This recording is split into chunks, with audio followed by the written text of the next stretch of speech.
BJP-യിൽ പോയി എന്നെല്ലാം പ്രചരിപ്പിക്കുമ്പോൾ ഇതേ AK ആന്റണി എന്ന് പറഞ്ഞ കേരളത്തിൻ്റെ മുഖ്യമന്ത്രി അദ്ദേഹത്തിൻ്റെ മകൻ BJP-യിലേക്ക് പോകുമ്പോൾ മാധ്യമപ്രവർത്തകരോട് എന്താ പറഞ്ഞത്? എന്നോടൊന്നും ചോദിക്കരുത് എന്ന്. കേരളത്തിലെ മാധ്യമപ്രവർത്തകർക്ക് അങ്ങനെ ഒരു പ്രത്യേകതയുണ്ട്. സെലക്റ്റീവാണവർ. അവർ ചോദ്യങ്ങൾ ചോദിക്കില്ല.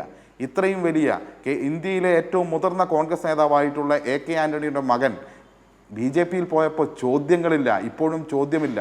ഈ ശ്രീ AK ആന്റണിയുടെ മകൻ മാത്രമല്ലല്ലോ, കേരളത്തിലെ കോൺഗ്രസിൻ്റെ പ്രധാനപ്പെട്ട മുഖ്യമന്ത്രിമാരായ 4 പേർ, അതിലൊന്ന് R ശങ്കറാണ്, AK ആന്റണിയാണ്, K കരുണാകരനാണ്, ഉമ്മൻചാണ്ടിയാണ്. ഇതിൽ 3 പേരുടെയും R ശങ്കറിൻ്റെ മകൻ, AK ആന്റണിയുടെ മകൻ, K കരുണാകരൻ്റെ മകൾ എല്ലാം തന്നെ BJP-യിലേക്ക് പോയിരിക്കുന്നു.